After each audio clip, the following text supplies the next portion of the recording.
Oh gosh, now we have to deal with Marge. This is the only problem when coming into this enclosure is our buddy Marge, she steals the show all the time. It's not about you, Marge. God, you're such a scene stealer. Whoa, look at it. Hey, what's going on, everybody? Now, a lot of you have been asking me what's going on with the baby Caiman. Well, today, we're gonna give you guys an update, and we're gonna also walk around and show you some of the other babies that we've got here at the camp. These guys are cute. Oh yeah, there's Sunny, and Cher is somewhere around here. She'll make her presence felt in a little bit, but first, let's visit with our little guys here. Oh my God, they are spunky little maniacs here. Here is one of the baby Caiman. We got a small one right there, but I only got one hand, people.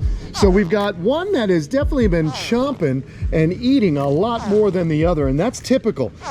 With reptiles, the strategy is to have as many babies as possible in some species, most species of reptiles, including crocodilians like the smooth front Caiman here. There again is the male and the female somewhere else. But anyhow, they have those babies because it becomes a race for them to get big, get strong, and grow up as fast as they can. So there's going to be genetics and dominance and all kinds of aggressive personality traits that are going to actually help some of those babies, whether it's a tortoise, a lizard, a snake, or a crocodilian. It's really going to help those guys to grow as fast as they can. That's what nature wants. Now, some of those animals survive, and a lot of those animals actually die. So many baby reptiles go right into the food chain. As we know, with turtles and crocodilians, a lot of eggs that are laid within the first 24 to 48 hours, they're eaten by egg predators. Monitor lizards, raccoons, all kinds of different animals will prey on small baby crocodilians and their eggs. So you really have got to get big and strong. And that's why Mama, she's coming over here. Come here, Cher, get over here, Cher. Cher. Anyway, she might be hearing this little guy grunt, and that's why what makes these crocodilians so special is that they are nurturers. They have a maternal instinct. And normally, if left in the wild, she'll build the nest, she'll incubate the eggs in the nest, and she'll protect that nest and then protect the young for, 6 months to 12 months, and then they're on their own. But during that time, they're close to Mom. She's paying good attention to them. Let's go see Mom. She's paying close attention to them as best she can, but even with her watching them, unfortunately, babies do get eaten because she only has 2 eyes, and then actually, in our girl's case, she's got 1 bad eye and 1 good eye. So she's actually at a disadvantage. And the other reason why I took the eggs out of the nest is so that if they hatched, they wouldn't escape and get into the local environment and ecosystem, because we don't want to have any smooth front Caimans in Jupiter, Florida, okay? But here's the remainder of the eggs, remainder of the nest rather, that she built. And she builds one since she's been here pretty much for 2 years in a row. The funny thing about her is she's an older gal, and we're not sure if her fertility is kind of still functioning the same way. Could also be the male contributing some odd genetics, because if you look, they've got these strange feet. This one has actually almost like an extra foot growing right off of his normal leg. So you can see that's what it should look like. But this guy, oh, I don't know. How many toes you got? 1, 2, 3, 6, 7 toes. He's got 7 toes. You got 7 toes. But he's the dominant little critter. So that's kind of interesting. This guy is very cool. But here is his little clutch mate. I got to be careful when I let go. Whoa! You got to grab them. They are spunky. Now this guy is eating. He's got extra toes on the front. Okay, you see that? So these guys are a little bit touched by an angel. Just a little funky, but they're eating. They're catching minnows. They're eating crickets. They're eating some small croc chow. So they're chomping away at everything. But you know, they're a little special, which is okay. Now, probably these guys are going to get moved out. My friend Ken Alfieri usually finds homes for them because these animals are actually a partnership that was made between good old Fred Grunwald and my buddy Ken Alfieri. So I'm honoring that same agreement, and Ken is a dear friend of mine. So anyhow, some of these babies are his. So that's how it goes.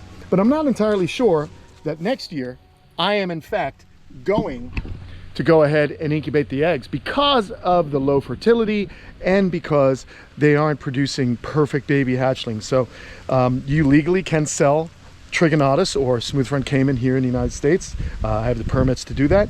You know, I don't want to sell animals that may be considered, you know, they don't have the proper digits, or they may be, you know, whatever. So what I'm thinking of doing this year is, as soon as she lays the eggs, I'll dig them up and I'll feed them off to the monitor lizards, because monitor lizards love eggs of any kind. So it's free food. We don't have to incubate them. That's kind of what I'm planning on doing, because for 2 years in a row, we've had some interesting little babies. Let me go, we'll take a walk and we'll bring these guys back to their little enclosure. I just thought it would be fun to see them next to their adults, next to their parents. So what we'll do, we'll just take a walk, take a stroll through the good old camperoo and see how I set them up and how you set up baby crocodilians. It's very simple. You want to give them a lot of cover. You want to give them places to hide and feel secure. You don't need a ton of water, especially for these little smooth fronts, because these are animals that live in small jungle pools. And so you just want to provide them with a safe place they cannot escape from, and that predators can't get at them. And that's why we have this really cool little enclosure that we got from our friends at Bush Wildlife. And we appreciate it. They actually used to keep their baby alligators in these for their show and tell interactive sessions. So, oh, you just grab this little dude. Listen to that. Look at those teeth. Really cute. And so we've got little hides, and I'll probably wind up throwing, I'll throw some, watch this. Oh, you're tough. You're tough. Look, we also have a snake. Whoa! We also have a snake-necked turtle right here. Oh yeah, he's mad. He's mad. Anyhow, let's go to get these guys back, because we have other animals I want to show you. Oh yeah, you're tough, you're tough. Look at these little guys. Yeah, so I could throw like a palm frond in there for a little bit more cover, or some pothos, or some kind of floating vegetation. You can do that too. It's very simple. These guys can be set up in an aquarium, but they get, as you saw, a little bit bigger than this. The better idea, or the better Caiman to get, is the true dwarf Caiman. Let's go see Lucifer. He is, in my opinion, they're not, this is not opinion, this is fact. They are the smallest crocodilians on Earth. They're from Brazil, South America. Similar habitat to the smooth front. And there he is right there. Come here. Look at this guy. He is awesome, huh? So yeah, so Lucifer doing really well. Oh gosh, now we have to deal with Marge. This is the only problem when coming into this enclosure, is our buddy Marge. She steals the show all the time. It's not about you, Marge. It is not about you. God, you're such a scene stealer. Whoa, look out. Holy smokes. He got annoyed at Marge. She was coming towards my face. What a frightening. She's got me backed up against the tree. You got me against the gumbo limbo. Oh my gosh. That is so crazy, man. Oh, that's what I mean. Marge is starting to annoy our buddy Lucifer here. Louie Lou. There he is. There's Lou. Oh, Marge, do me a favor. I'm really trying to film. You ate yesterday. You eat a lot. Just let me talk about this guy. So this is a 15-year-old dwarf Caiman. He is 15 years old. Can you believe that? I originally got him, and then I gave him to Fred. Fred had him for many, many, many years. And of course, when Fred passed, he came back to me, as did the smooth front and the alligators. But this is a really special animal. They're truly dwarfs. They're really interesting. They're all crocodilian in a really small package. He is a male. I would love, love, love, love to have a female living in here with him. You know, the enclosure can definitely support it. Oh, hold on, friends. Let me see if I can just, I know what you want. Okay. Oh my gosh, I did a video a few weeks ago on Instagram where I put her in like this, okay? And people were like, you're abusing your animal. They obviously don't know Marge. I'm just trying to show her where the food is, and then watch. There you go. There's the food. Get another one now, Marge. Get another bite. You know you can get another bite. Thank you, Marge. Then you just take Marge and you put her back here. No abuse. I'm not abusing Marge. Believe me, that's the kind of discomfort she loves. Anyhow, here we are with our bud. There's Lou. And what's special about Lou and let's see if this will work, friends, is Lou and I have been, we've been kind of trying to be buddies. Let's see how it's going. Hey Lou, this may work or it may not. Let's see. Come on, Lou. Oh. There we go. There he is. Oh. We've been doing pretty good with each other. So he's letting me pick him up. He's a good boy. He's pretty chill. So that's awesome. I'm pretty happy about this. There's the Lou. All right, let's go. You put it down. There's my boy. So you just want to be careful with him, but he's pretty tolerant. I love Lucifer. I'm glad he's here. I'm glad he's doing so well. So that would be like a really cool crocodilian if you wanted to keep one. That's what I would recommend. All the others, of course, get huge. Now, got some other babies. Got the baby rhino iguanas. People have been asking about those as well. I figured, why not show you? I enjoy showing people things. So let's go on over here to our outdoor nursery. We got the baby Burmese star tortoises, and we've got some baby rhinos. Let me see if I can pull one out. We only have 2 left. These guys, they go quick. People love rhinoceros iguanas. Oh, there you go. Here's a baby right here. Oh, now I have to gently lay that down. You saw all those pretty little tortoises, but look at this little guy. Look at this little guy right here. There, oh, he's still sleepy, still so sleepy. Look at that. That's our baby rhinoceros iguana. Oh, that's so cute, isn't it?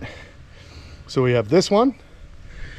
I put him back. Okay, you go back, buddy. And then we also have another little buddy. There he is. There he is. Again, you see the size difference? So there's a size difference even in these guys. Born the same time, but one is classically eating more than the other, or is just growing quicker than the other. It has to do with their genetics, and that's what nature does with our reptiles. You know, they are pre-programmed. They gotta have those genetic code, and some of them just get the better genetics to survive, to hustle, to eat, to run, to escape, to do all the things they have to do to not get eaten. Whereas others, they grow a little slower. They may be slower. They may not be as aggressive, and then they wind up being food for other animals. So it's a pretty interesting dynamic. It's an interesting way nature has set this up, but it is all about a game of numbers. And so that's what happens. But in captivity, we can actually control the incubation temperatures. We can control how we raise these animals. We can keep them safe. I kind of like that. I like the fact that human beings, we're an animal from this planet that can look after all the other animals. And I think that's really cool. I enjoy my little job that I've made for myself here. I love watching after these reptiles. I've been fascinated by them ever since I was a little kid. Maybe some of you out there are young people watching with your parents, and just know you can grow up to be a scientist, a zookeeper, a hobbyist, someone like me. You can make videos. There's real opportunity if you dedicate your life to caring for these animals and keeping them healthy and doing the right thing by them. So humans are pretty cool when we're doing the right thing for our reptile and animal friends, don't you think?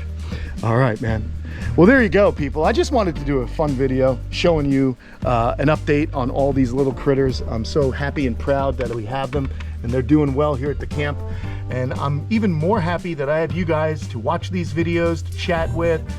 Follow us on Patreon at patreon.com/Kamp Kenan for more videos. You'll see more babies. You'll also see things you will see nowhere else on the YouTube channel. And you get a live chat with me every Thursday, 4 p.m. A live video right from the camp. All right, man. Head on over to patreon.com/Kamp Kenan. Don't forget to like and subscribe to these videos and share them. I'll talk to you guys soon. Woo! Let's keep it going.